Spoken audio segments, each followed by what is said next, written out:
We've talked a lot this week about the Tories' cynical and inhumane response to asylum seekers. We've spoken less about Labour, but their position is also pretty lacklustre, and it was called out this week on Question Time. Let's start with the Labour contribution. This is Shadow Policing Minister Sarah Jones. We need to do something about small boats, absolutely. But let's be clear that the problem is that the Home Office has been ground down over many years and is not processing the claims that are coming forward. 1% of Albanians who came last year have seen decisions. We have such a huge backlog that we have thousands of people in hotels costing millions of pounds every day. But is that your primary objection? Or are you not objecting to the idea that people who come over on small boats will be detained for 28 days and then sent either back to where they came from or to somewhere like Rwanda? Are you happy with that? What we are saying and what we believe is that there are things you can do to fix this problem, to stop people coming on the small boats. But so do you object to that part of the policy? I'm just trying to be clear. We will be voting against this bill, as we voted against the bill last year that said it would do exactly the same thing and has utterly failed. There was a piece of legislation last year, the Nationalities and Borders Bill, where they said exactly the same thing would happen and it didn't. And actually there are thousands of people who are just sitting with no decision, not being sent back, nothing being done. Now look, what we need to do is we need to tackle the gangs.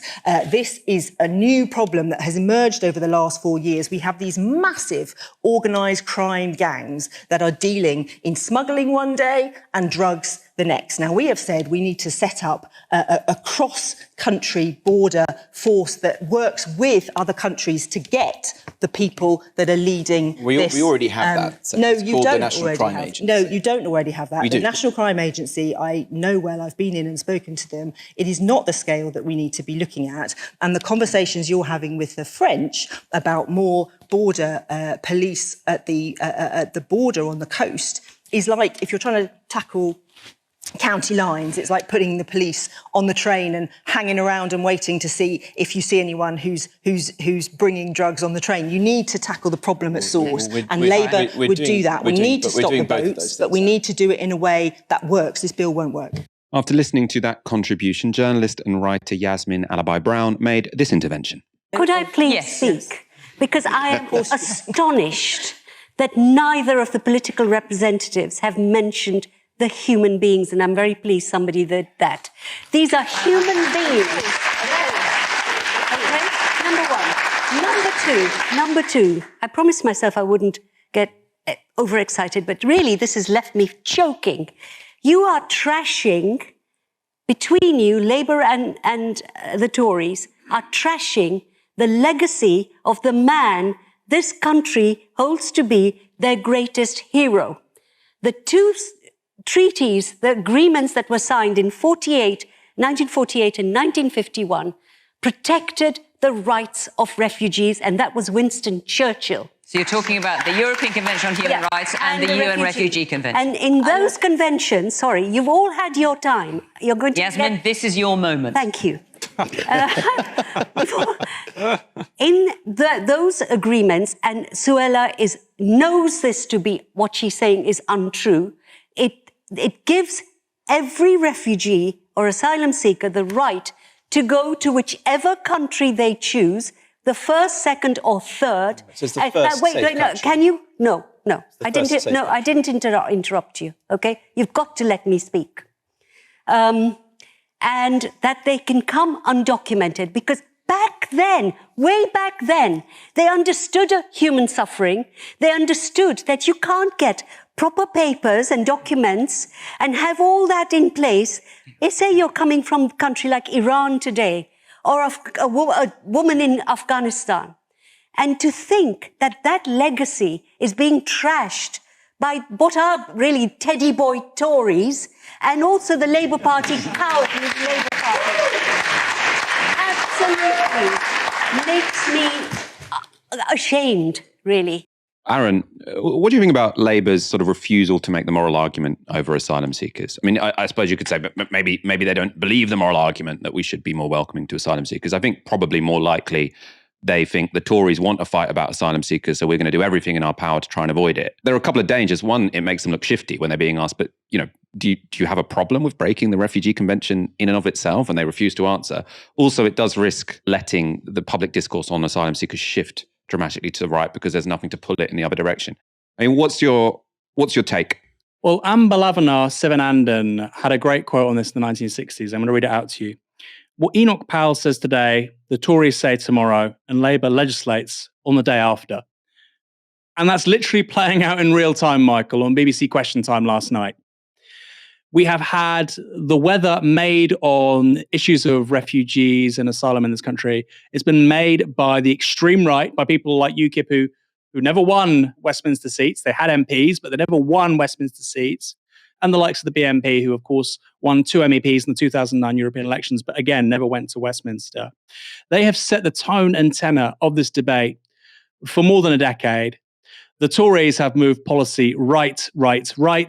And if we get a Labour government after 2024, it would be a fool not to think that they will be introducing, as Sarah Jones was kind enough to admit on live television, many of the things that the Tories are now talking about.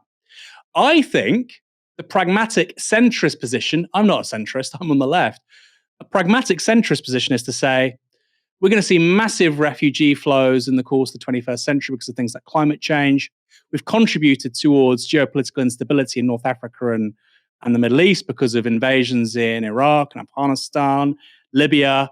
We've got sanctions on Iran. There's a civil war in Syria. Clearly, we're going to see large numbers of people flow towards Europe in the coming years and decades. A centrist argument would be to say, we will triple the number of refugees we give asylum to in this country. 150,000, right? So on a per capita basis, we're more or less alongside countries like Germany, Sweden, Austria. That's a centrist argument. And then you might say, but we can't go above that.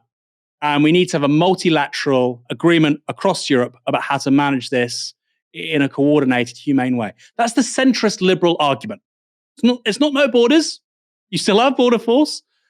But in sort of speculative, abstract terms, that's the centrist argument. But what we have instead, Michael, is a political consensus from both major parties that actually, no, we shouldn't have any refugees here because that's tacitly what this policy is, right? Well, they have to take safe routes. There are no safe routes. And we'll make the country an outlier in terms of international law.